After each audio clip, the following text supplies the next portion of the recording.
बात नहीं, अगली बार दे देना। सर आपका नाम क्या क्या करेंगे बहुत नाम जो आपके? मयंक जी। मेरा नाम ना हो, सुनिए ध्यान से, मेरा बस इतना नाम चाहिए कि जहां भी आप नौकरी कर रहे हो आपसे मेरी पहचान बन सके। लोग पूछें कि यार ये खान सर का स्टूडेंट है, बस उस दिन मेरा खुशी होगा। हमको लगा कि नहीं मेरा नाम आप लोग ने दे दिया। नाम जानना है तो हमें आपसे नाम चाहिए। एक पिता अपने बेटा से क्या उम्मीद रखता है कि जब हम बुढ़ापे में जाएं और कहीं हम जाएं तो मुझे मेरे बेटे के नाम से बैठने के लिए कुर्सी मिले। अरे उनके पिताजी हैं, बैठने दीजिए। जैसे आज मेरे पिताजी कहीं चले जाएंगे, आपके घर चले जाएंगे, कहेंगे मेरे पिताजी कि मैं खान सर का पिताजी, आप तुरंत कहेंगे अरे सर बैठिए बैठिए।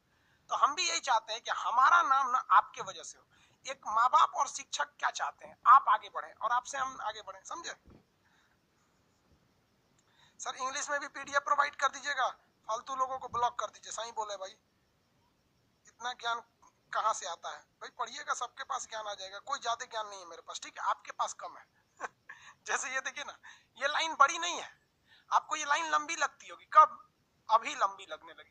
तो आप समझिए ये खान सर है और ये आप है, ठीक है? सारे टीचर लोग क्या करते हैं ना, टीचर्स के पास ज्ञान बहुत ज्यादा नहीं होता, आपके पास बहुत कम होता है, इसलिए आपको ज्यादा लगता है। यूपीएससी का पेपर का डिस्कस कर दीजिए। कर देंगे बाबू। मैप से लगभग 16 क्वेश्चन आए थे यूपीएससी में। आपको हम बताते हैं, आप मेरे पास अगर आप टोटल कितना रुपया खर्च कर सकते हैं, 1000 रुपए में अगर कर दिए ना, आप प्री में फेल नहीं होंगे, यूपीएससी प्री में फेल नहीं होंगे। क्योंकि 200 रुपया का आपने मैप पढ़ा है, 200 में पॉलिटी पढ़ लीजिए, ऐसे कर करके 5 गो सब्जेक्ट पढ़ लेंगे ना, पास हो जाएंगे। एनालिसिस कर देंगे। वीडियो का रिकॉर्डिंग नहीं हो सकता है। कमेंट सेक्शन ऑफ कर दीजिए सर। कर देंगे क्या? ऑफ कर दे कमेंट। अरे बफरिंग करने लगा, कुछ सर्वर पे लोड पड़ गया। हाँ ठीक है, चलिए अभी स्टार्ट करते बाबू। हाँ बाबू मेरी तबीयत ठीक है, आप सब लोग की दुआ के साथ मेरी तबीयत ठीक है। भगवान भी हमको थोड़े ले जाएगा, यमराज भी ले जाएगा तो हम कहेंगे भैया यमराज देख रहे हैं सर्वर पे कितना लोड, हमको लेके चल जाएंगे, सब कर आएंगे सबको, इसलिए यमराज भी नहीं ले जाएंगे। आगे आइए बाबू, क्लास हम आपको जहां तक लिए थे उससे आगे एक्सटेंड करते हैं।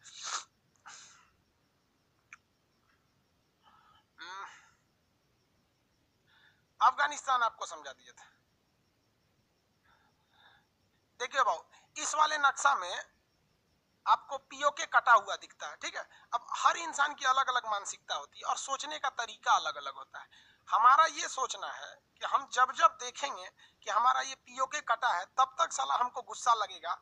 अब पाकिस्तान से तब तक हमारा जो प्रण लिए हैं कि हम ये वापस आएंगे, तब तक हमको ये याद आते रहेगा। इसलिए जब आते हैं तो हम इसको पीओके को बनाते हैं, इसको कलर से रंगते हैं, मेहनत करते हैं। हम इतना नक्शा ले लिए फिर भी इसको सुधारते हैं। अब अपनी अपनी मानसिकता है। हम ये कहना चाहते हैं कि एक न एक दिन हमारे विद्यार्थी में से कोई ना कोई होगा जो आगे जाके इस देश की कमान को संभालेगा, और ये हमारा मेहनत वो उस दिन रोक देगा। फिर हमारा जब पीओके हो जाएगा तो हमारा नक्शा पूरी दुनिया देखेगी। अभी तो ये हो गया कि भैया हम नहीं दिखाएंगे तो कोई दिक्कत नहीं। अलग अलग मानसिकता होती है लोगों की। चलिए देखिए बात, देश बताएंगे, फटाफट स्टार्ट करेंगे। सार्क में कितने देश? सार्क में जितने देश है सबका नाम बताएंगे। सार्क में देश। कोर्स वैलिडिटी क्या है सर? 2 से 2.5 महीना, दिसंबर तक चलेगा ये कोर्स, क्योंकि बीच में अक्टूबर नवंबर दिसंबर तक क्लोज चलेगा। सार्क में कितने देश? 8। 8 के नाम बता देंगे ना? कौन कौन? जॉर्जिया, मालदीव, श्रीलंका, भारत, पाकिस्तान, नेपाल, भूटान, बांग्लादेश। हो गया। अरे कौन बोलता है बीपीएससी? कहीं कहीं यहाँ देखता है यूपीएससी का हम गारंटी लेते हैं तुमको, 1000 रुपया का कोर्स कर लोगे यूपीएससी पास हो जाओगे, तो बीपीएससी बोलता है। अरे जिस पानी में हाथी डूब जाए गधा पूछेगा कि हम हिल जाएंगे। बीपीएससी बोलता है। Very good. आसियान में कितने देश?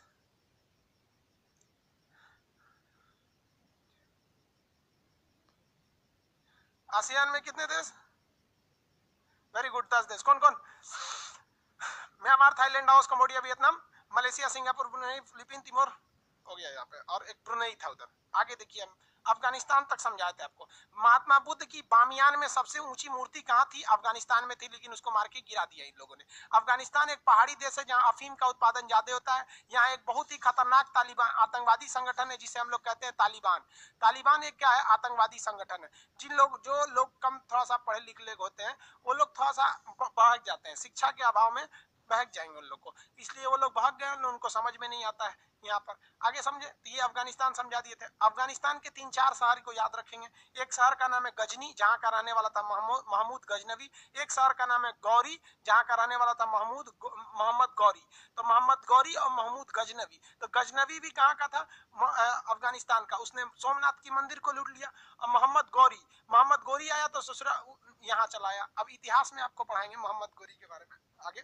मोहम्मद गौरी आया तो उसका गुलाम जो था, मोहम्मद गौरी का एक गुलाम था जिसका नाम था कुतुबुद्दीन ऐबक। मोहम्मद गुलाम किसे बोला जाता है, जो साथ साथ घूमता है, बॉडीगार्ड।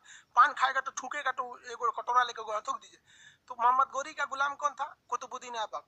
कुतुबुद्दीन ऐबक ने मोहम्मद गौरी के बेटिया को लाइन मार के फंसा लिया।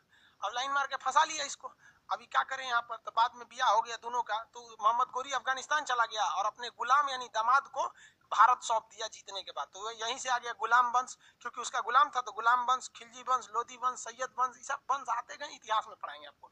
तो मोहम्मद गौरी कहाँ का था, गौर का। कहाँ का रहने वाला था, गौर। गौर जगह कहाँ पर है, अफगानिस्तान में है। महमूद गजनवी कहाँ का था, तो गजनवी का था। गजनवी कहाँ है, तो गजनवी भी, गजनी कहाँ है, तो गजनी भी है अफगानिस्तान में। बामियान कहाँ है, अफगानिस्तान में। बामियान क्यों प्रसिद्ध है, महात्मा बुद्ध की मूर्ति की वजह से। काबुल किसकी राजधानी है, तो अफगानिस्तान का। तो इतना तो पता चल गया ना अफगानिस्तान में। अफगानिस्तान भारत का दोस्त है या दुश्मन, दोस्त है। वहां के लोग हमारे दोस्त है। आप शायद नहीं पढ़े होंगे, हम लोग के साथ अफगानिस्तान के लड़के पढ़े थे जब हम लोग इलाहाबाद में पढ़ते थे। बहुत वो लोग दिल से रिस्पेक्ट करते हैं अफगानिस्तान को, क्योंकि अफगानिस्तान को हम लोगों ने बिजली घर दिया, सालमा बांध बनाया। अफगानिस्तान के लोगों को हमने संसद भवन दिया। हम लोगों ने मुंबई बंदरगाह से चाबहार तक अनाज भेजा, गेहूं, और फिर ट्रेन से पहुंचाया अफगानिस्तान में। अफगानिस्तान में रेलवे लाइन बिछा रहे हैं हम लोग। तो अफगानिस्तान के लोग दिल से पसंद करते हैं हम लोग को, और बहुत अच्छी बात है। लेकिन अब पाकिस्तान क्या है, यहाँ के आतंकवादियों को कहता है कि तुम भारत को मारो। जितना वो भारत के लोगों पर हमला करता है, तो वहां तो भारत के लोग हैं नहीं, भारत ने वहां पे इन्वेस्टमेंट किया है, तो वो गिराता है। उतने वहां के लोगों के लिए हमारे दिल में रिस्पेक्ट बढ़ जाता है, और वहां के लोग भी हमें रिस्पेक्ट करते हैं। आप कभी ये नहीं देखे होंगे कि पर्टिकुलर अफगानिस्तान से भारत के खिलाफ कोई एक्शन आया हो। जहां 370 के मामले में कश्मीर हमसे पाकिस्तान खटका रहता है, अफगानिस्तान हमारे साथ रहता है, यूएनओ में हमारे साथ रहता है। तो ये एक अच्छी नीति है, बहुत बेहतरीन है। और ये हमारी विदेश नीतियां सब पे सेम चलती है। देखिए, सरकार बदल जाती है वो अलग बात है, लेकिन विदेश नीतियां नहीं बदलती है। तो ये आप समझ रहे होंगे। गजनी, गौरी कहाँ पे है, गजनी और गौरी, ये इतिहास से याद रखिएगा। गजनी का रहने वाला था महमूद गजनवी, गौरी का रहने वाला था मोहम्मद गौरी। महात्मा बुद्ध की सबसे ऊंची मूर्ति अफगानिस्तान के बामियान में, काबुल यहाँ की राजधानी। अफगानिस्तान और पाकिस्तान को अलग करने वाली रेखा का नाम बताइए फटाफट। पॉलिटी के क्लास फर्स्ट में बताए थे, अफगानिस्तान पाकिस्तान को अलग करने वाली रेखा का नाम फटाफट।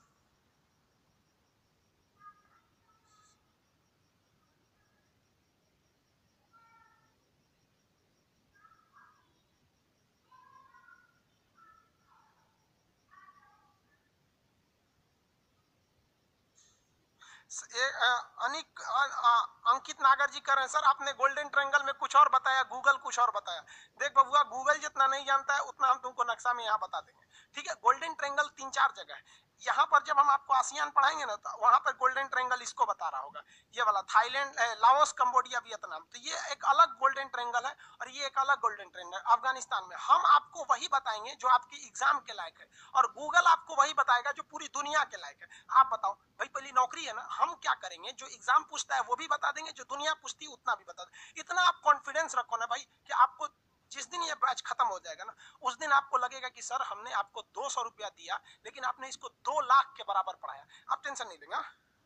Durand line, very good, Durand line. अच्छा हाँ, वेरी एक लड़का और पूछ रहे हैं, बता रहे हैं कि सर वहां पर अलग करने के लिए एक हिंदुकुश माउंटेन भी है। Very good. देखिए, अगर हम पूछेंगे कि ज्योग्राफिकली, भूगोल के हिसाब से कौन अलग करता है, तो वो हिंदुकुश माउंटेन हो जाएगा। उसके इधर रहने वाला हिंदू कहलाता है। याद रखिएगा, हम भी ज्योग्राफी के हिसाब से हिंदू हैं, और आप सनातन धर्म को मानने वाले आप भी हिंदू हैं। हिंदू कोई धर्म नहीं है, आप इसे अन्यथा नहीं लीजिएगा, बात को समझिएगा। सनातन संस्कृति होती है। आज तक हमने कहा है कि हिंदू संस्कृति है, सनातन संस्कृति आदमी बोलता है, तो इस साइड का एरिया क्या कहलाता है, हिंदू कहलाता है। हिंदुस्तान का मतलब ये नहीं होता है कि हिंदुओं का स्थान, समझ में आ रहा है कि नहीं, इस ओर रहने वाले का। आप समझते होंगे इस चीज को, आप बात है। और पॉलिटिकली कौन अलग करता है, तो डूरंड लाइन अलग करती है। अफगानिस्तान में पहाड़ है या नहीं है, केवल और केवल ससुरा वहां पहाड़ है। जहां पहाड़ रहेगा वहां ठंड होगी, और जहां पे ठंड होगा वहां 3 चीज याद रखिएगा, वहां के लोग बहुत गोरे होंगे, और वहां के लोग का चमड़ा क्या हो जाएगा, पतला होगा और थोड़ा मेहनती टाइप के होंगे लोग, समझ में आ गया। नेपाल के लोगों को देखिए चमड़ा पतला होता है, मेहनती होते हैं, छोटे पैर के गोरखेल जो लोग होते हैं। बहुत से लड़के इसमें नेपाल के हैं जो पढ़ते हैं, एक्चुअली वो लोग, कई लोग इंडिया में रहते हैं, नेपाल और यूपी का बिहार का एरिया सटा हुआ रहता है। आगे बढ़े,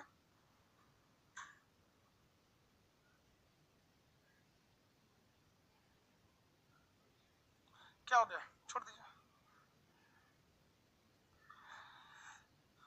सर, बाहर का आवाज आ रहा है। ओह, एटलस नहीं मिल पा रहा है भाई, तो आपकी गलती, बाहर की आवाज को बंद कर दीजिए। डूरंडाइन, आगे बढ़िए, बहुत अच्छा भाई। हम तो कभी ये उम्मीद नहीं किए थे कि कोई ये माउंटेन भी नाम देगा इसका। मिंदू कुश पर्वत नहीं, वो हिंदू कुश पर्वत है यार, मिंदू कुश पर्वत नहीं। आगे बढ़े, देखिए जिन लोगों ने एटलस ले रखा है, बात समझिए, जिन लोगों ने एटलस खरीद रखा है उनको क्या काम है कि उनको फिजिकल मैप, दो तीन चीजें, अब हम ये आज हम इसको बता रहे हैं, कल हम आपको एटलस पे बताएंगे, इसलिए टेंशन नहीं। लेकिन जो लोग एटलस खरीद लिए हैं वो अफगानिस्तान के नक्शा में जाएंगे, जहां लिखा है वो क्या नाम है, काबुल, वहां हाइलाइटर चला देंगे काबुल, जहां बामियान लिखा है वहां बामियान। अब इतना छोटा देश है, इसी में आपको ढूंढना है कहाँ क्या है, और जो हाइलाइटर चला देंगे उसी पे, सुगा कलर का हाइलाइटर लीजिएगा।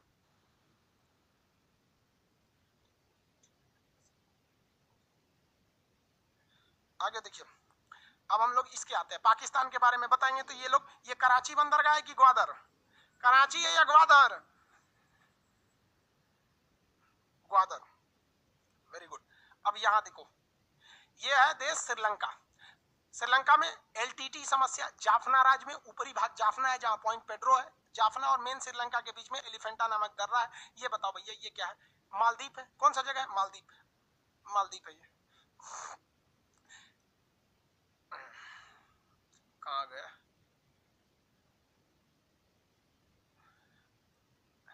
ये नक्शा देख रहे हैं, ये पूरा एशिया का नक्शा है। अगर आप इसको गौर से देखेंगे तो आपको पता चलेगा कि ये वाला एरिया कौन सा है, मालदीव, ये श्रीलंका। अमेरिका पहले श्रीलंका में आना चाहता था, भारत ने भगा दिया। नेपाल में आना चाहता था, चाइना ने भगा दिया। अल्टीमेटली वो पीओके में जाके हो गया। इसके अलावे यहाँ पर एक देश है जिसका नाम, एक द्वीप है जिसका नाम है ब्रिटिश इंडियन ओशियन टेरिटोरी। क्या नाम है, ब्रिटिश इंडियन ओशियन टेरिटोरी, क्योंकि यहाँ पर किसका कब्जा है, ब्रिटेन का है, ब्रिटिश इंडियन ओशियन टेरिटोरी। इसने इसे आजाद ही नहीं किया, और ये हम लोग की लापरवाही थी, हमने इसे भी आजाद कर लेना चाहिए था। और उस द्वीप का जो नाम है, उस द्वीप का नाम है डीगो गार्सिया। क्या नाम है, डियागो, डियागो गार्सिया। भैया ये 2016 का क्वेश्चन है यूपीएससी का। डियागो गार्सिया कहां पर है, तो वो इंडियन ओशियन में है। डिगो गार्सिया पर किसका अधिकार है, ब्रिटेन का, British Indian ocean territory. Britain का वह टेरिटोरी, टेरिटोरी मतलब होता है क्षेत्र, जो इंडियन ओशियन में है, तो ये ब्रिटेन का कब्जा है। और यहाँ पर डियोगो गार्सिया, आइलैंड का नाम क्या है, डियोगो गार्सिया, कब्जा किसका है, ब्रिटेन का। तो इस डिगो गार्सिया पर ब्रिटेन यानी यूके और यूएस दोनों की क्या रहती है, आर्मी रहती है, यानी आर्मी, एयरफोर्स, मिलिट्री रहती है। यहाँ पर इतनी आर्मी है इन सबों की डिगो गार्सिया बेस पर, जहां पर यह पूरे एशिया को कंट्रोल कर सकते हैं। अब सोचिए इतनी आर्मी है कि डिगो गार्सिया से उड़ान भर के ये लोग कहां गए थे, इराक पर हमला करने गए थे। इतना खतरनाक एरिया है आपका डिगो गार्सिया। क्वेश्चन में आएगा डिगो गार्सिया आइलैंड किस कहां पर है, तो इंडियन ओशियन में है। डिगो गार्सिया कहां पर है, इंडियन ओशियन में है, इंडियन ओशियन में। उस पर कब्जा किसका है,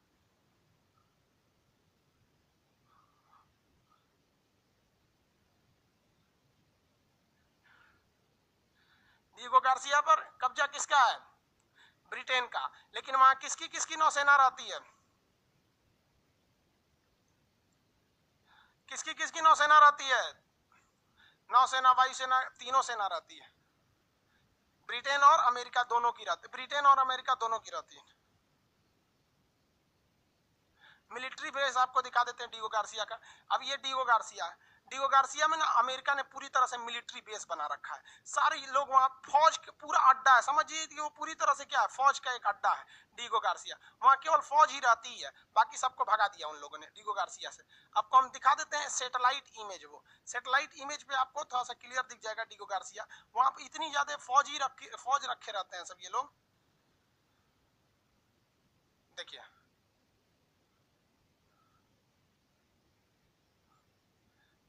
ये आपको डिगो गार्सिया आइलैंड दिख रहा है, यहाँ पर आपको पूरा क्लियर नहीं दिखेगा क्योंकि सैटेलाइट इमेज कितना अच्छा से निकालेगा, लेकिन यहाँ पे आपको दो दो एयरपोर्ट दिख रहे होंगे सर।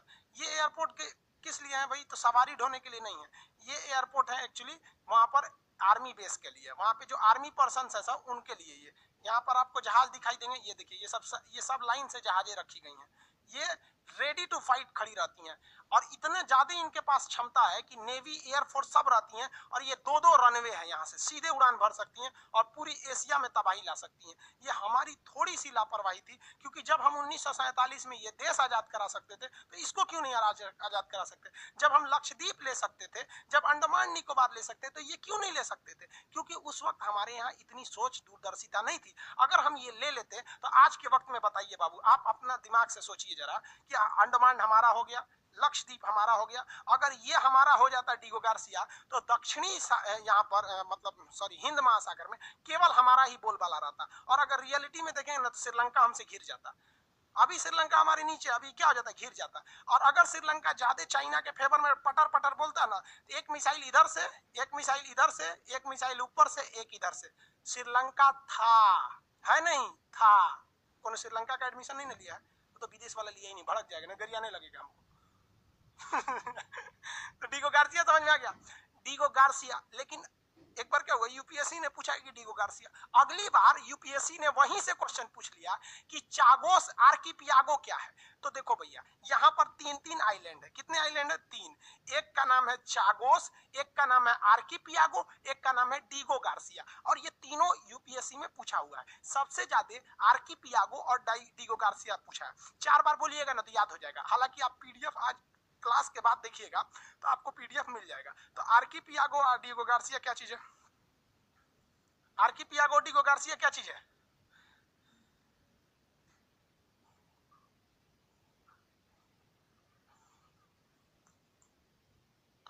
क्या चीज है भैया? आइलैंड है भैया। आर्किपियागो आइलैंड है, चागोस आइलैंड है, डिगो गार्सिया आइलैंड है। इन तीनों आइलैंड में से सेना का अड्डा किस आइलैंड पर है? तो डिगो गार्सिया पर है।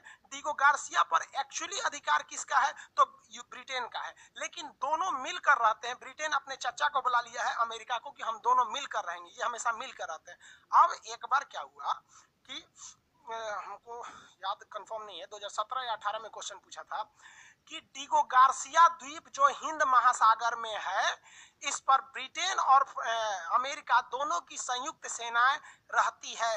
यह द्वीप पर वास्तव में किसका अधिकार था? तो इस पर वास्तव में अधिकार जो था वो एक देश है जिसका नाम है मॉरिशस। किसका अधिकार था? मॉरिशस का अधिकार था। अब ये मॉरिशस कहां पर है इसको दिखा देते हैं। मॉरिशस का याद रखिएगा, आपसे यूपीएससी टफ नहीं पूछता है, वो यही कहता है कि आपको नॉलेज कंप्लीट होना चाहिए, वो टफ नहीं पूछता है।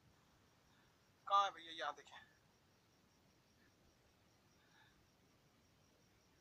यहाँ एक कंट्री है जिसका नाम है मॉरिशस। ये एक कंट्री है मॉरिशस, और ये है हमारा इंडिया, और ये है आपका डिगो गार्सिया। तो मॉरिशस कहता है कि भैया ये मेरा है, और रियल में ये मॉरिशस का ही था, मॉरिशस का था। और मॉरिशस का भारत से इतना अच्छा संबंध है कि मॉरिशस ने हमें यहाँ अपना एक सेना का अड्डा बनाने के लिए जमीन दे रखा है। तो कंप्लीट याद रखेंगे डिगो गार्सिया के बारे में। मेरे बारे में खटाखट आंसर बताते चलिए। डिगो गार्सिया पर एक्चुअल अधिकार किसका था? डिगो गार्सिया पर एक्चुअल अधिकार किसका था? वेरी गुड, मॉरिशस का था, मॉरिशस का था। वर्तमान में डिगो गार्सिया पर किसका अधिकार है? वर्तमान में डिगो गार्सिया पर किसका अधिकार है? ब्रिटेन, यूके लिख सकते हैं, बस ब्रिटेन को यूके भी लिख सकते हैं। यूके। कितने देशों की सेना रहती है? कितने देशों की सेना रहती है? ब्रिटेन और यूएसए, यूके और यूएसए दोनों की, यूके और यूएसए की। कितने लोग बता सकते हैं यहाँ तीनों द्वीप का नाम बता सकते हैं? तीनों जो आपसे क्वेश्चन पूछता है, तीनों एक ही पास है सर, तीनों का नाम कितने लोग बता सकते हैं? देखते कितने लोग बता सकते हैं। हालांकि आपको तो पीडीएफ में दिया ही हुआ है। वेरी गुड, 2 देशों की सेना रहती है।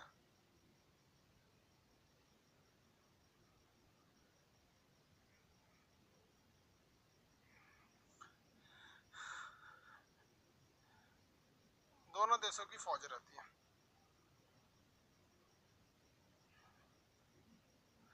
तीनों का नाम, हाँ वेरी गुड, चागोस आर्किपियागो और ईगो गार्सिया। चागोस आर्किपियागो नहीं लिख पा रहे होंगे लोग, आर्किपियागो। सुनिए ध्यान से, एक बार क्वेश्चन जब पूछा था ना इसमें यूपीएससी में कि आर्किपियागो क्या है, तो एक मेरे बगल में एक लड़का रहता था घर के पास में ही, तो कहता सर आर्किपियागो पूछा था, हम मार दिए पक्षी है। भैया आर्किपियागो पक्षी नहीं है। आर्किपियागो क्या है, एक द्वीप का नाम है, आइलैंड का नाम है। हो गया, आगे बढ़े, चलो।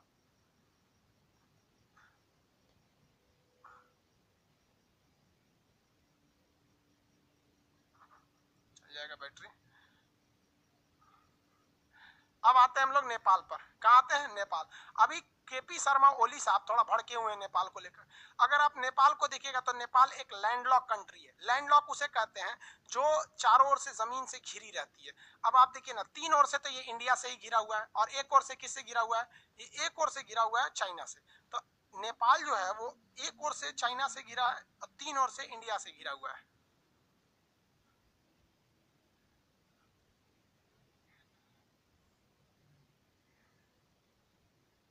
देखो भैया नेपाल को, यह है हमारा पड़ोसी भाई नेपाल। ओली साहब जब से आए हैं चौपट कर दिए इसको। नेपाल का लड़का बुरा मत मानो भाई, हम आपको अपना भाई मानते हैं, लेकिन आप हमारे देश पे चढ़ेंगे तो हम कैसे भाई मानेंगे। हाँ, ये तीन ओर से किससे घिरा हुआ है, इंडिया से घिरा हुआ है, ठीक है, इंडिया से। और एक ओर से किससे घिरा है, चाइना से। समस्या देखिए, ये अभी ओली साहब की सरकार जो है वो अपनी सरकार को बचाने के लिए, बड़ा इजी होता है ना कि आप नेशनल मुद्दा छोड़ दीजिए। जैसे मोदी जी का चुनाव कब होगा, 2024 में। अगर मोदी जी इस दौरान कुछ भी नौटंकी करे, कोई दिक्कत नहीं है। बस चुनाव से पहले, मोदी जी का चुनाव कब होगा भैया, देखिए अप्रैल 2024, ठीक है। फरवरी से मार्च के बीच में 2024 में अगर एक हमला बस पाकिस्तान पे मोदी जी कर देंगे ना, लोग भूल जाएंगे उनका 5 साल में क्या था। और रियल बताएं आपको, 2019 के चुनाव में सबसे बड़ा इफेक्ट सर्जिकल स्ट्राइक का पड़ा था। तो यही चाल चलना चाह रहे हैं कौन, केपी शर्मा ओली। केपी शर्मा ओली कह रहे हैं कि हमारा ग्रेट नेपाल था, हमें वो वापस चाहिए। अरे ओली साहब एक बात बताएं, अगर जिस दिन भारत कहने लगा ना हम ग्रेट इंडिया थे, तो म्यांमार ग्रेट इंडिया में था, 1935 में अलग हुआ था। और ये अपना सिगौली की संधि दिखाते हैं 1816-17 का ले आके। भैया हम तो 1935 का दिखाएंगे तो ग्रेट इंडिया यहाँ था। हम 1971 का दिखा देंगे ना तो बांग्लादेश हमारा था। हम 1947 का दिखा देंगे ना, 1947 का, तो पाकिस्तान हमारा था। हम 18वीं सदी का दिखा देंगे ना तो अफगानिस्तान हमारा था। तो फिर ओली नेपाल के लोग, आप लोग भी इसको देखते हैं बहुत इंडिया का। अब जरा सोचो, राष्ट्रवाद अच्छी चीज है, लेकिन फ्यूचर को देखो ना यार। अब क्या बात कर रहे हो, हम लोग पाकिस्तान को लेते हैं, हमारा ही था ना ग्रेट इंडिया। हम अशोका के टाइम का इंडिया देखेंगे ना, जो पूरा एशिया का नीचे वाला इंडिया का था। पाकिस्तान को हम लोगों को दहेज में मिला था चंद्रगुप्त मौर्य को, उस समय उसका नाम था एरिया आराकोसिया जेड्रोसिया पेरिस पेमियाई। दहेज में मिला था चंद्रगुप्त मौर्य को अफगानिस्तान और पाकिस्तान। पढ़ लीजिए, हिस्ट्री में पढ़ाएंगे आपको, हिस्ट्री और नक्शा पूरा जीएस पढ़ना ही पड़ेगा आप लोग को। जाएंगे कहाँ, नहीं पढ़ेंगे तो मन नहीं लगेगा आपको दूसरे जगह। तो नेपाल साहब का क्या कहना है कि यहाँ से एक थोड़ा सा एरिया यहाँ पर ये मेरा है। अब ये इनका एरिया का कहना क्या है, इनका डिमांड देखिए। सुगौली की संधि में क्या कहा गया था कि जो नेपाल है ना, नेपाल और इंडिया, इधर इंडिया, इसकी सीमा का निर्धारण कौन करेगा, ये काली नदी करेगी। तो भारत मानता है कि काली नदी का जो उद्गम हो रहा है वो काला पानी से हो रहा है। कहां से हो रहा है, काला पानी से। लेकिन नेपाल कहता है कि नहीं, काली नदी का जो उद्गम हो रहा है वो लिम्पियाधुरा से हो रहा है। कहां से हो रहा है, लिम्पियाधुरा से। तो अगर लिम्पियाधुरा से होगा, बात समझिए, अगर लिम्पियाधुरा से होगा तो ये नेपाल यहां तक आ जाएगा, यहां तक आ जाएगा कि नहीं। और अगर काला पानी से मांगेंगे तो नेपाल जहां है वहीं रहेगा। यही बवाल हुआ था। हम अब तक के वीडियो में सबसे ज्यादा हमको नेपाल वाला इसी पे गरिया है, तू क्या बोलता है, ये है वो। भाई हम सच बोल दिए हैं। अब भारत कहता है कि भैया ये है। अब मेन बवाल इसी तीन को लेके है। और राष्ट्र मुद्दा ऐसा होता है ना कि प्रधानमंत्री सही कर रहे हैं या गलत कर रहे हैं, लोग उसके साथ हो जाएंगे। अभी आज नरेंद्र मोदी बोलते हैं कि हम लाहौर वापस लेके आएंगे, 80% जनसंख्या उनके साथ हो जाएगी। अभी मोदी जी कहते कि हम सिंध वापस लेके आएंगे, क्योंकि हमारे राष्ट्रगान में पंजाब, सिंध, गुजरात, मराठा, पाकिस्तान का एक राज्य है सिंध, वापस ले आएंगे तो उनके साथ हो जाएंगे। तो यही है नेपाल के साथ। तो ये विवाद चल रहा है इसी को लेकर। हालांकि इंडिया कहता है कि ये एरिया हम इसलिए रखे हैं क्योंकि ये एरिया जो काला पानी का एरिया है ये चाइना से सट के है, हमको यहाँ हमला करना पड़ेगा क्योंकि चाइना पे भरोसा नहीं है। ओली साहब मेन बवाल इसलिए किए क्यों चाइना के फेवर में जा रहे हैं। ये कसम खा के रखे हैं कि हम नेपाल से भारत के रिश्ते बर्बाद कर देंगे, लेकिन भारत संयम से कर रहा है क्योंकि उनको पता है कि लोकतंत्र में सबकी सरकार नहीं रहती है, पलट जाती है। सरकार जाएगी तो सब लोग सुधर जाएंगे। अब जरा नेपाल के लोगों को हम बता देते हैं। देखो भैया, ये नेपाल है, ये एरिया है तिब्बत, जिसे चाइना ने कब्जा कर लिया तिब्बत को, और ये इतना ऊंचा है, 5 किलोमीटर ऊंचा है कि इसके ऊपर से एरोप्लेन नहीं जा सकता है। यानी आपको अगर हवाई जहाज ले जाना है ना तो आपको इंडिया के जमीन से ले जाना पड़ेगा, और इंडिया की जमीन अगर परमिशन नहीं देगी ना तो आप हवाई जहाज नहीं ले जा सकते, मार के गिरा दिया जाएगा। तो जिस दिन भारत से खटकेगा ना, आप हवाई जहाज पे चढ़ना भूल जाएंगे नेपाल के लोग, पहला। दूसरा, कोई भी नेपाल अगर सामान खरीदता है तो उसे कलकत्ता बंदरगाह पे ले आता है, और कलकत्ता बंदरगाह से सड़क होते हुए रक्सौल से वो कहाँ ले जाता है, अपने एरिया में ले जाता है, नहीं तो ये यहाँ से बागडोगरा के पास से लेके जाता है। अगर भारत से रिश्ते खराब होंगे ना तो यहाँ से ये आपका बंद हो जाएगा। फिर मंगाइएगा आप चीन से पहाड़ पार करके, फिर चीन से मंगाने में क्या हालत खराब होगा देखिए। ये नेपाल यहाँ तो दिख रहे होंगे आपको, आप देखिए, अगर वो चीन से सपोज अमेरिका से कोई सामान मंगाता है चीन में, तो चीन का वो मान लीजिए हांगकांग बंदरगाह पे उतारता है तो यहाँ से उसको यहाँ लाना पड़ेगा, और अभी वो कलकत्ता बंदरगाह पे मंगाता है, यहीं से यहाँ आ जाएगा। तो नेपाल के लोगों को ये समझ में नहीं आ रहा है कि भैया आपकी जो सरकार है ना वो जीतने के लिए, अब मान लीजिए आलू अगर मंगा रहे हैं यहाँ से यहाँ ले आने का आलू, तो 10 रुपया किलो अगर यहाँ पड़ा तो यहाँ 15 रुपया में बेच देंगे, लेकिन वही आलू अगर यहाँ 10 रुपया किलो गिरा है यहाँ ले आएंगे तो 45 रुपया हो जाएगा। तो नेपाल के लोगों को समझ में नहीं आ रहा, हालांकि बहुत सारे लोग समझ रहे हैं इसको, लेकिन वो राष्ट्रीय मुद्दा ऐसा छोड़े हुए हैं नेपाल में। नेपाल पूरी तरह से पहाड़ी एरिया है, और नेपाल से भयानक पहाड़ तिब्बत में है, इसलिए नेपाल से निकलने वाली नदियां तिब्बत में तबाही नहीं मचाती हैं, नेपाल से निकलने वाली नदियां भारत में तबाही मचा देती है, क्योंकि भारत नीचे के एरिया में। तो हमको तो एक और से फायदा ये मिलता है कि हमारे यहाँ पहाड़ नहीं है, इसलिए सड़क वगैरह बढ़िया है, हम खेती वगैरह सब कर लेते हैं, और नेपाल में पहाड़ है इसलिए नदियों से जो तबाही होती है वो भारत में हो जाती है, उधर की ओर तबाही नहीं होती। लेकिन वहाँ खेती नहीं होता, खाली शिलाजीत बेचता है ले आके, जड़ी बूटी यही लोग बेचते हैं लोग ज्यादातर। भारत में तो आधा से ज्यादा चाउमीन बनाने वाले लोग नेपाल से आए लोग। क्या हम लोगों ने कभी उनसे भेदभाव किया? उस्ताद बोलते हैं लोग उसको, रेस्टोरेंट में जो बनाते हैं लोग चाउमीन वगैरह नेपाल के लोग बोलते हैं और उस्ताद क्यों।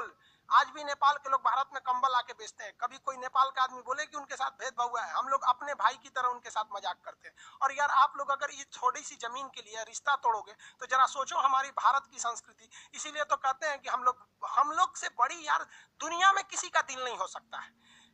भगवान श्री कृष्ण जो थे ना, आखिरी बार कौरवों के दरबार में गए थे और उन्होंने कहा था कि तुम पूरा ब्रह्मांड रख लो, पूरा हिंदुस्तान रख लो, पूरी भारत को रख लो, लेकिन हमें केवल 5 गांव दे दो। लेकिन वो 5 गांव भी नहीं दे पाया, कहाँ पहुंच गया पता है ना।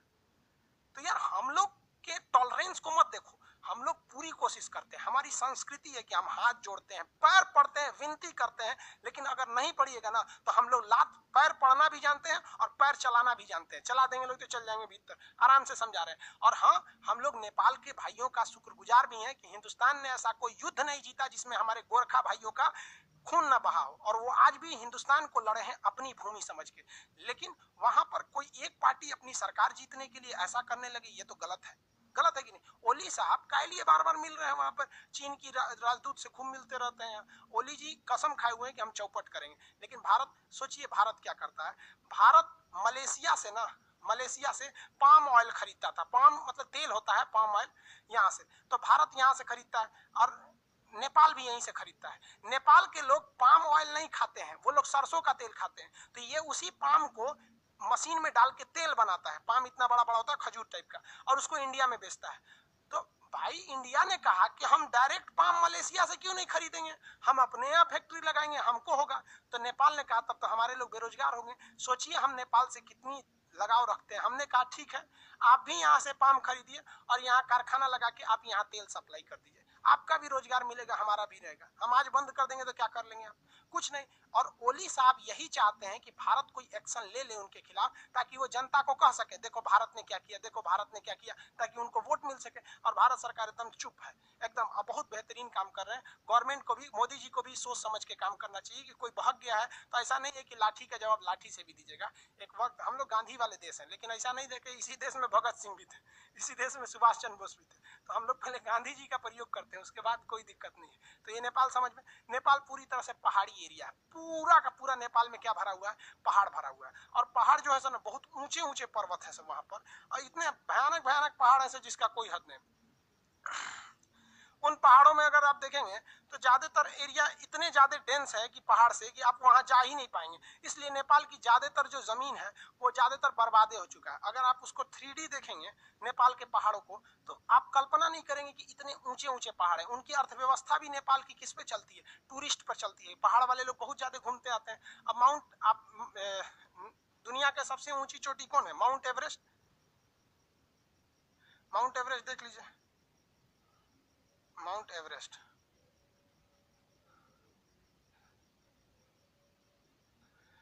अब यहाँ है माउंट एवरेस्ट, कहाँ गया जी, इस्लामाबाद, जम्मू, ले वहीं ले जा रहा है कि कहीं और ले जा रहा है। ये सब का सब एरिया पहाड़ है, माउंट एवरेस्ट पे ही ले जा रहा है ना। हाँ ठीक है। अब आप पहाड़ देखेंगे इसको, ये है नेपाल आपका। अब देखिए इसमें केवल और केवल आपको ऐसे ही पहाड़ी मिलेगा केवल। तो यहाँ कहाँ खेती कीजिएगा, थोड़ा मोड़ा कहीं खेती होता है, टूरिस्ट होता है। अब नेपाल को समझ में नहीं रहा, ये पहाड़ भरा हुआ है, पूरा नेपाल यही है, पूरा का पूरा पहाड़ भरा हुआ, नीचे से थोड़े मोड़े सड़क जाते हैं। आप देख रहे हैं ये कहाँ पे आपको पूरा नेपाल ऐसे ही मिलेगा, आपको पहाड़े पहाड़ मिलबे करेंगे। देखिए कहीं भी कुछ भी आपको देखेंगे तो ये सब का पहाड़ है। क्या खेती करेंगे यहाँ पे, हम लोग के पास तो गेहूं चावल, नेपाल के लोगों से पूछिए कहाँ से जाता है, इंडिया से। तेल सरसों सब कहाँ से जाता है, इंडिया से जाता है। अब उनको समझे में नहीं आ रहा है।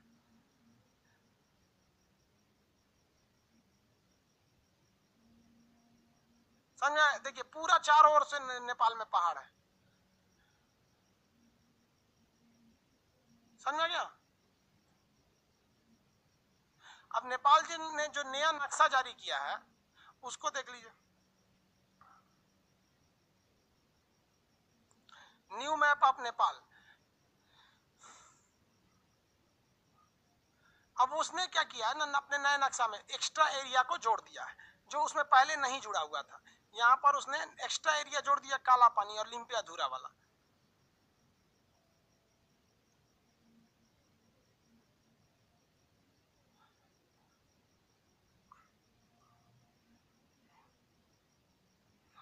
ये नेपाली भाषा में भी लिखा हुआ है। ये आप अगर देखेंगे नेपाल का पुराना नक्शा तो ये एरिया नहीं था। मेन इसी के लिए बवाल हुआ है। अब आप बताओ भैया, हम लोग ने पाकिस्तान बांग्लादेश सब अलग हो गए सब। अब आपको आज याद आ रही है सुगौली की संधि, तो अब हम क्या कर सकते हैं यहाँ पर। ये तो वैसे भी आप लड़ के तो लेंगे नहीं, क्योंकि हमारा आपसे रिश्ता खराब होगा, फिर आपको दिक्कत आएगा। ये एरिया नेपाल का देखेंगे ना तो नीचे का थोड़ा सा एरिया समतल मैदान है, बाकी पूरी तरह से पहाड़ है। नेपाल में दो सबसे महत्वपूर्ण पहाड़ है, एक है आपका माउंट एवरेस्ट। माउंट एवरेस्ट जो है वो यहाँ इस एरिया में, यहाँ पर है माउंट एवरेस्ट। नेपाल का सबसे महत्वपूर्ण पहाड़ माउंट एवरेस्ट और मैकालू। माउंट एवरेस्ट और मैकालू नेपाल की सबसे महत्वपूर्ण चोटियां हैं सर। ये जब हम हिमालय पढ़ाएंगे तब आपको बताएंगे कि इन चोटियों का पश्चिम से पूरब क्रम क्या है और पूरब से पश्चिम है। क्योंकि ये एक कई बार क्वेश्चन में पूछा है, 4 ठो पहाड़ की चोटियां दे देंगे, कहेगा पश्चिम से पूरब और पूरब से पश्चिम। नेपाल जड़ी बूटियों के लिए प्रसिद्ध है। नेपाल में 2 शहर सबसे महत्वपूर्ण है, 3 शहर याद रखिएगा नेपाल का। काठमांडू उसकी क्या है, राजधानी है, नेपाल की राजधानी काठमांडू। इसका 2 है, एक विराटनगर, एक आपका सीता जी जहाँ हुई थी जनकपुर, तो जनकपुर में सीता जी हुई थी। और 2 औद्योगिक शहर, एक आपका हो गया काठमांडू और दूसरा हो गया विराटनगर। विराटनगर कहाँ पे है, नेपाल में। नेपाल के पास जिनका नक्शा होगा नेपाल का, उनके पास देखिए आप लोग जो एटलस खरीद लिए हैं, देखिए फटाफट नीचे में होगा विराटनगर, यहाँ होगा काठमांडू। नेपाल की राजधानी काठमांडू। बता सकते हैं काठमांडू में कौन सा मंदिर है, फटाफट बताइए, क्वेश्चन पूछा हुआ है। काठमांडू में विश्व प्रसिद्ध मंदिर कौन सा है।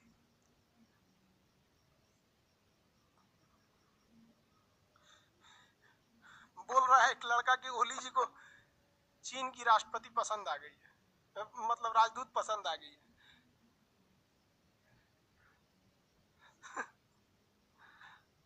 मंदिर का नाम बता सकते हैं, पशुपति, वेरी गुड। पशुपतिनाथ जी का मंदिर है। पशुपति किसे कहा जाता है, शंकर जी को। शंकर जी का बहुत विशाल मंदिर है, पशुपतिनाथ मंदिर बोला जाता है, नाम है। अरे पति मतलब क्या होता है भैया, पति मतलब होता है ध्यान रखने वाला, जो आपका ध्यान रखे उसी को क्या कहते हैं, पति। जैसे जो प्रजा का ध्यान रखे, प्रजापति। ध्यान से, प्रजा का ध्यान रखे, प्रजापति। जो पूरे राष्ट्र का ध्यान रखे राष्ट्रपति, समझ में गया। जो महिला का ध्यान रखे ससुरा चाय पत्ती, महिला उसको पति थोड़े छोड़ती है, चाय पत्ती बना देती है उसको, समझ में गया। आगे देखिए नेपाल के बारे में, आगे जब नेपाल जब हिमालय पढ़ाएंगे ना तो हम इसमें हिमालय पढ़ाएंगे। हिमालय के छोड़ के बाकी नेपाल में है क्या? एक काठमांडू घूमने वाला जगह, पशुपति जी का मंदिर है। बाकी नेपाल लैंडलॉक कंट्री है, ऊपर में चाइना से, नीचे से इंडिया से। बाकी हिमालय का चीज है, हिमालय अलग से टॉपिक है, उसमें आपको क्लियर करेंगे। अगला जो है जगह है भूटान है। अगला जगह का नाम क्या है? भूटान।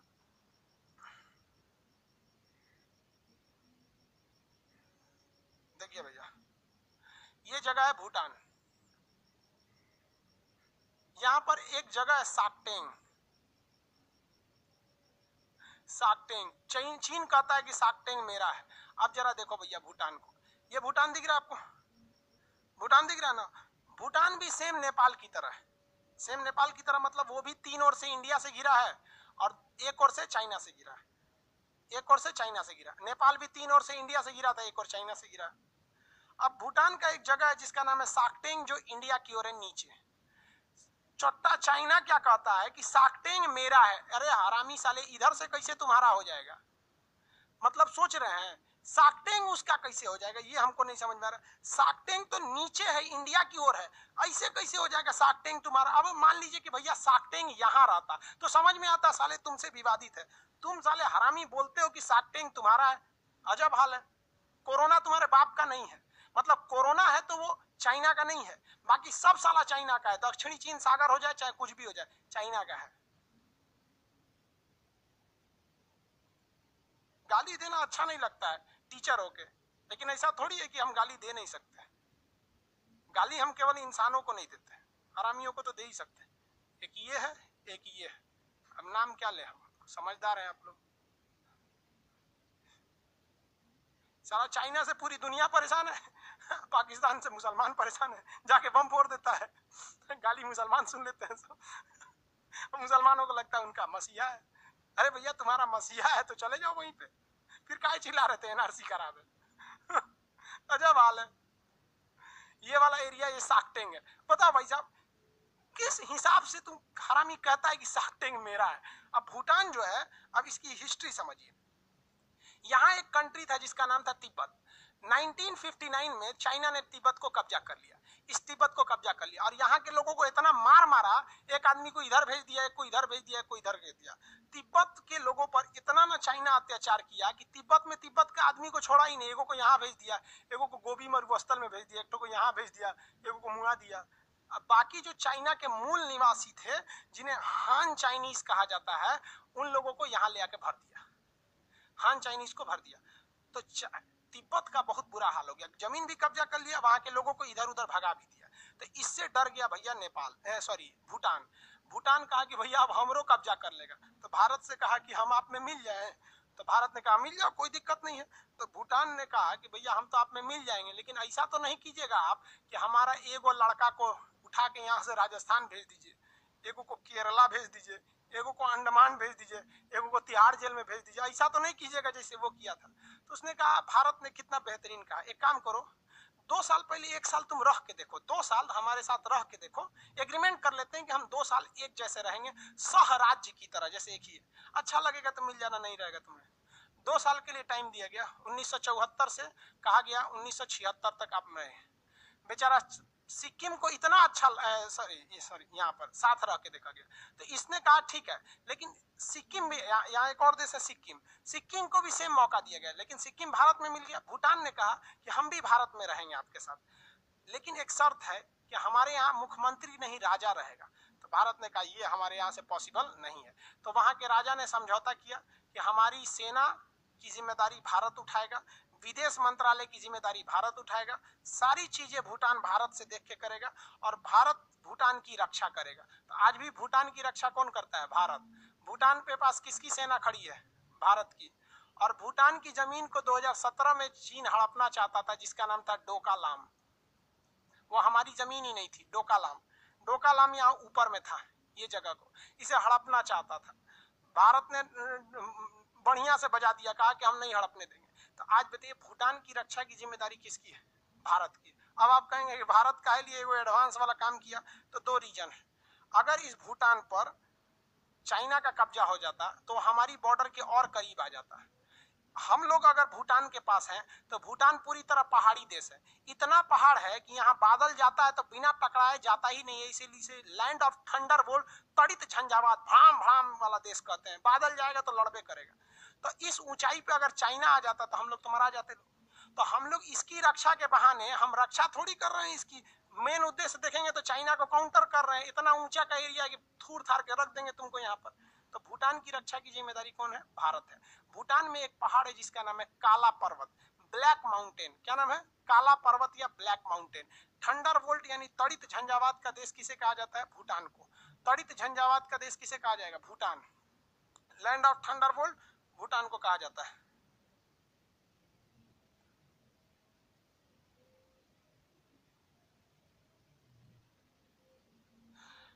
एक आदमी कह रहे हैं कि सर वो अरुणाचल प्रदेश का भी समझता है। समझ आ गया कि नहीं आता? अजब हाल है। हम देखिए, हम कभी राजनीति में नहीं जाना चाहते हैं और ना ही हम राजनीतिक टिप्पणी करते हैं। हमारे में खराबी है कि भैया जो है वो हम बोलते हैं, ये खराबी है। अगर हमें भारत का कमान सौंप दिया जाता तो हम चाइना को एक ही बात कहते हैं कि चाइना, तुम्हें हमसे जो भी व्यापार करना है वो दूतावास के थ्रू होता है, एम्बेसी। चाइना का एक अधिकारी दिल्ली में बैठा है, हम नियम लगा देते हैं कि चाइना का वह अधिकारी दिल्ली में नहीं बैठेगा, अरुणाचल प्रदेश में बैठेगा। तो जब वो अरुणाचल प्रदेश में बैठेगा तो परमिशन किससे लेगा? वहां के गवर्नर से लेगा। सीधी सी बात, अगर आप गवर्नर से परमिशन ले रहे हैं यानी वो जगह आपका नहीं है, तो नियम बना दो कि भैया हम आपकी जो एम्बेसी रखे हैं, दूतावास, ये जो दूतावास जो एम्बेसी है ये हम दिल्ली में रखेंगे ही नहीं। आपको खोलना है दूतावास तो आप अरुणाचल प्रदेश में खोलिए, यहाँ नहीं खोल सकते हैं। अब बताइए, अगर ये खोला यहाँ पर तो एम्बेसी कभी भी आप अपने जगह में थोड़ी खोल। अब आप कहेंगे कि भारत का दूतावास छत्तीसगढ़ में, अरे भारत का दूतावास विदेश में रहता है, तो आपका दूतावास यहाँ है, इसका मतलब आप कानूनी परमिशन दे रहे हैं कि वो जमीन आपकी नहीं है। और दूतावास खोलने से पहले वहां के राज्यपाल से परमिशन लीजिएगा, राष्ट्रपति से लीजिएगा, तो भी नहीं है। और अगर आप घुसिया के कहेंगे नहीं हम दूतावास वापस ले जा रहे हैं, तो ले जाओ साले, तुम्हारे व्यापार, हमको वैसे ही ऑलरेडी व्यापार से घाटा लग रहा था, हम तो खुद बहाना खोज रहे थे, तुम साले चले जाओ। तो कहते हैं देहात में रोए के रहनी तले आंखिए खुदा गिल। और अच्छा है, एक तीर से दो निशाना। डायरेक्ट हम थोड़ी कहेंगे कि व्यापार बंद करेंगे, व्यापार होता है राजदूतों की मदद से। राजदूत यहाँ खोलिए, सब काम खत्म हो जाएगा। हमको बड़ा अफसोस होता है कि जिस धरती का चाणक्य था, आज उसी धरती के लोग चाणक्य नीतियां भूल गए। समझ में आ गया कि नहीं आ गया? किसी को कोई दिक्कत नहीं? अरुणाचल प्रदेश उनका है। अरे हमारे यहाँ प्रधानमंत्री लोग ना एज पे बनते हैं, थोड़ा यंग एज का बन जाता ना आप लोग की उम्र का, तड़ाम भड़ाम वाला, कब का मैटर सॉल्व हो गया रहता। आगे देखें, किसी को कोई दिक्कत नहीं है?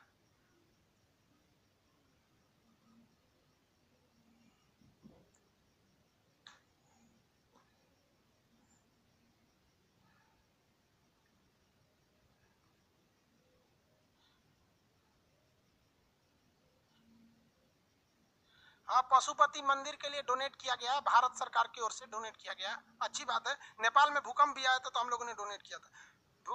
भूटान जाने पर पासपोर्ट नहीं लगता। हाँ भैया, हम उनकी रक्षा करते हैं तो हमसे पासपोर्ट लेंगे, सब कुछ। भूटान के बारे में दो तीन चीज याद रखिएगा। सबसे पहला याद रखेंगे भूटान के बारे में कि इसे क्या कहा जाता है? Land of thunder bolt. क्या कहेंगे?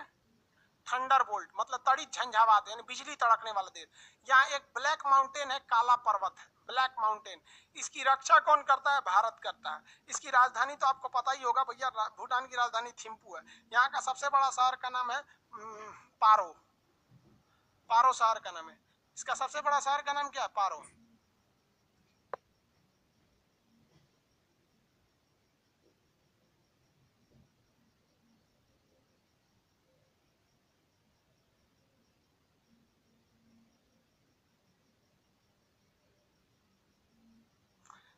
देखिए ये पारो है। अब यहाँ पर भारत सरकार ने एक चीज देखा, भूटान जो है ना पूरी तरह से पहाड़ का एरिया है। ये भूटान पूरी तरह कैसा है? पहाड़ है। और यहाँ से जो नदियां निकलती हैं ना, ये बहुत ही रफ्तार से नदियां निकलती हैं। नेपाल में भी नदियां निकलती हैं लेकिन बर्फ से ढक जाती हैं। लेकिन भारत भूटान की नदियां में ना रफ्तार बड़ी तेज रहता है। भूटान से आने वाला पहाड़ एकदम खड़ा ढाल है, और अगर यहाँ बांध बना के बिजली बना दिया जाए तो एक नंबर हो जाएगा। तो भारत ने यहाँ 3 बिजली घर बनाया है। एक का नाम है आपका ताला ताला प्रोजेक्ट, एक का नाम है चूखा प्रोजेक्ट, एक का नाम है दो गाछू प्रोजेक्ट। दो गाछू प्रोजेक्ट, 3 प्रोजेक्ट है यहाँ पर। बिजली घर भारत ने बनाया, पैसा अपना लगाया, डिजाइन खुद बनाया। बिजली जो बन जाती है वो सारी की सारी बिजली भूटान को दे दी जाती है। लेकिन भूटान जो है वो डेवलप कंट्री नहीं है, इसलिए बिजली का ज्यादा यूज नहीं कर पाता है। जो बिजली बचती है ना, देखिए हमारे हिंदुस्तान की संस्कृति, हम उस बिजली को खरीदते हैं। सोचिए, बिजली घर मेरा, टेक्नोलॉजी मेरी, इंजीनियर मेरा, पैसा मेरा। जितनी बिजली चाहिए तुम फ्री में ले जाओ, और जो बच जाए वो हमको बेच दो। अगर ये काम नेपाल के लोग पूछो, क्या ऐसा चाइना तुमको करके दे सकता है? साला तुमको वैश्या बना देगा, नेपाल को ले लेगा तो वहां पर। यहाँ पर तो ये हो गया। अब यूपीएससी में क्वेश्चन पूछा था कि ताला परियोजना कहाँ है, तो लड़का मार दिया अलीगढ़। अरे भैया, अलीगढ़ में ताला उद्योग है, ताला इंडस्ट्री, और ये ताला प्रोजेक्ट है। ताला project is a hydro electric power plant made by India in Bhutan. तो भूटान में ताला परियोजना है। समझ में आ गया कि नहीं आ गया? दूसरा चूखा और एक दोगाछू, ताला चूखा दोगाछू, ये वाला यहाँ पे। पहाड़ का नाम क्या है? Black mountain. यहाँ बौद्ध धर्म की अधिकता है। बौद्ध धर्म की क्या है? अधिकता है। किसी को कोई दिक्कत नहीं यहाँ तक में। तो भूटान तक समझ में आ गया आप लोग को। भूटान की राजधानी थिम्पू। ताला परियोजना कहाँ है? चूखा कहाँ है? दोगाछू का है। हो गया।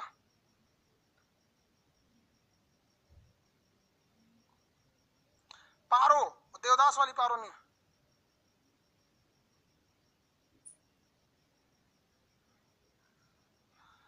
विवेक कुमार जी, मेरा प्रणाम स्वीकार करें। भाई हम सबका प्रणाम स्वीकार करें। नेपाल में 6 घंटा बिजली रहती है। तो भारत सरकार, देखिए नेपाल के लोग, देखिए, अरे आप जानबूझ के अझुराइएगा तो हम क्या कहेंगे। भारत सरकार ने बोला, मनमोहन सिंह से लेकर मोदी जी से ने बोला। मोदी जी को आए हुए भी अभी 2006 से ये है, 14 से ये है, और उससे पहले मनमोहन सिंह थे। सबने नेपाल से बोला कि देखो भैया, हम तुम्हारा बिजली घर बना देते हैं, हम बनाएंगे, सब कुछ हम करेंगे, जो बिजली लगेगा तुमको लेना है, तुम हमें बिजली बेच देना। तो उसे कहता है पता है क्या, कि हम बिजली जो बेचेंगे ना उसका पैसा आप डॉलर में दीजिएगा। ले, तो जानबूझ के अझुरा रहा है। भैया हमारा रुपया नेपाल में चल जाता है, आप नेपाल में भारत का रुपया दीजिएगा तो चल जाता है, वहां के लोग कन्वर्ट कर लेते हैं, कोई ज्यादा दिक्कत नहीं आता है वहां पे। तो कह रहा है कि डॉलर में दीजिएगा। अब यहाँ भारत की भी गलती है। अरे भैया, जब वो अझुरा रहा है, छोटका बच्चा जीत करता है सर ना, हम लेमचू से खाएंगे, तो दे दो ना यार। अरे पैसा आपको डॉलर ही देना है। मान के चलिए आप वो नेपाल को बिजली आप खरीद रहे हैं, तो बिजली वो हुआ 72 रुपया, 72 रुपया हुआ, कोई दिक्कत नहीं यार, $1 दे दो, बतिया तो बराबर है। लेकिन यहाँ भारत भी तो नहीं गलती करता है, जीत पे अड़ल है। अब यही जीत का फायदा उठा देंगे कौन? केपी शर्मा ओली, वो उठा के चाइना को दे देंगे। चाइना क्या करेगा? यहाँ बांध बना लेगा, बांध बनाने के बाद युद्ध की स्थिति में सोच रहा बांध का सारा फाटक खोल देगा, बिहार में बाढ़ आ जाएगा। तो कहीं ना कहीं हम लोग भी गलती करते हैं। नेपाल में 6 घंटे बिजली रहती है क्योंकि बांध नहीं है, ना उसके पास पैसा है ना टेक्नोलॉजी है। चाइना के पास पैसा टेक्नोलॉजी सब है, और चाइना उसको डॉलर में दे भी देगा।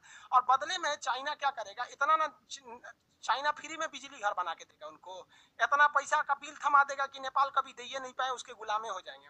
फ्री में चीज चाइना का कुछ होता ही नहीं।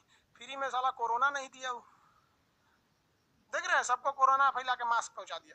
तो भारत को आपको थोड़ा बहुत तो समझ में आ गया। भूटान 3 ओर से भारत से, नेपाल भी 3 ओर से भारत से, ऊपर चाइना, इसके भी ऊपर, यहाँ भी पहाड़, यहाँ भी पहाड़। ये हमारा दोस्त है, ये हमारा एकदम जिगरी दोस्त है। यहाँ भी भड़का हुआ है, इसकी पूरी देखरेख हम करते हैं। यहाँ भी पासपोर्ट नहीं लगता है, यहाँ भी पासपोर्ट नहीं लगता है, दोनों के दोनों पहाड़ी क्षेत्र है। आगे बढ़े, इतना समझ में आ गया। आज के लिए इतना ही रहने देते हैं। अभी कोई डाउट है तो बोलिए।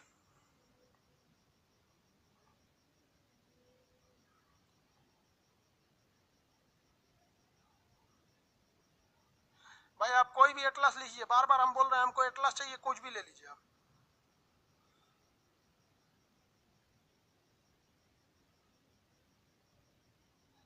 इमोजी बना बना मत भेजो भैया, ताला परियोजना की जगह ताला बना के भेज रहे हो, मजाक थोड़ी हो रहा है। पारो जगह का नाम है उसका, देवदास वाली पारो नहीं। इसे पारो के चक्कर में रहना, बेरोजगार रह जाओगे जिंदगी भर। हम एटलस 9th एडिशन लिए हैं, 9th एडिशन लिए, हम क्या कर सकते भाई, जो एडिशन लेना है ले लीजिए, बस उसमें नक्शा रहना चाहिए सबका।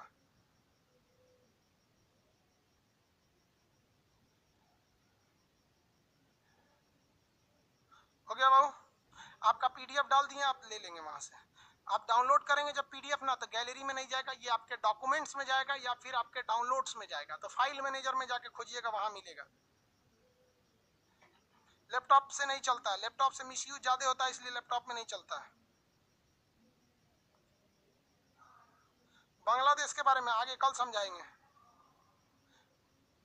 ज्योग्राफी का नोट्स, अरे ज्योग्राफी पढ़ाए कहाँ की जो तो नोट्स दे देंगे। यूपीएससी 2021 के लिए क्या करें, चुपचाप पढ़ लीजिए बउआ, यूपीएससी को गोली मारिए यहाँ से। आपको जो पढ़ा रहे हैं आप वही पढ़िए, आपका मन आप यूपीएससी में जाइएगा, बीपीएससी में जाइएगा, पीसीएस में जाइएगा, हमको मतलब नहीं, हम पढ़ा देंगे आपको, 0 से हीरो तक दिक्कत नहीं होगा। आर्मेनिया में युद्ध होने वाला है, यूट्यूब पे बता देंगे युद्ध होने वाला है जो।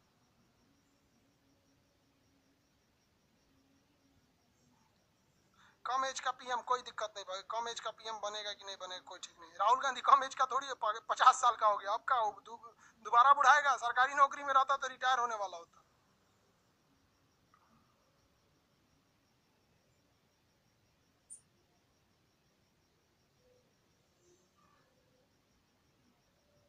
एक ही चीज को कितनी बार कर रहे हैं जी, लगभग हर देश में एक लोग होते हैं जहाँ देशभक्त होते हैं, हर जगह के लोग देशभक्त होते हैं, खाली इंडिया के थोड़े होते हैं। दुनिया में सबसे ज्यादा देशभक्ति जानते हैं कहाँ होता है? भूटान, सॉरी, जापान में। जापान का व्यक्ति जब रिटायर होता है ना, तो पेंशन नहीं लेता है, अपना सारा पेंशन किसको दे देता है? सरकार को। और यहाँ के लोग सरकारी नौकरी केवल इसलिए पसंद करते हैं कि सरकार हमको पेंशन देगी। वहाँ के नेता भी ईमानदार रहते हैं। तबीयत खराब था वहाँ के प्रधानमंत्री के, क्या नाम था उनका, शिंजो आबे, तो उन्होंने कहा कि हमसे देश की सेवा नहीं हो पा रही है, हम प्रधानमंत्री का पद छोड़ रहे हैं। और यहाँ लाल कृष्ण आडवाणी नरेंद्र मोदी से लड़ गए थे कि प्रधानमंत्री हम बनेंगे, 82 साल की उम्र में हम प्रधानमंत्री बनेंगे। देख लो देश भारत में आप। मोदी का विरोध किसने किया था? खुद बीजेपी के सबसे वरिष्ठ नेता लाल कृष्ण आडवाणी 2014 में त्यागपत्र दे दिए थे कि मोदी बनेंगे तो हम छोड़ देंगे।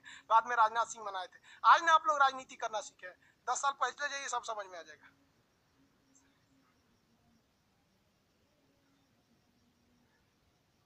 सर पासपोर्ट किस देश में, बिना पासपोर्ट किस देश में जा सकते हैं? लगभग 20-22 देश है बिना पासपोर्ट किसी देश में, मतलब एक नेपाल है, एक भूटान है, बाकी सब जगह पासपोर्ट लगेगा आपको, वीजा भले नहीं लगेगा।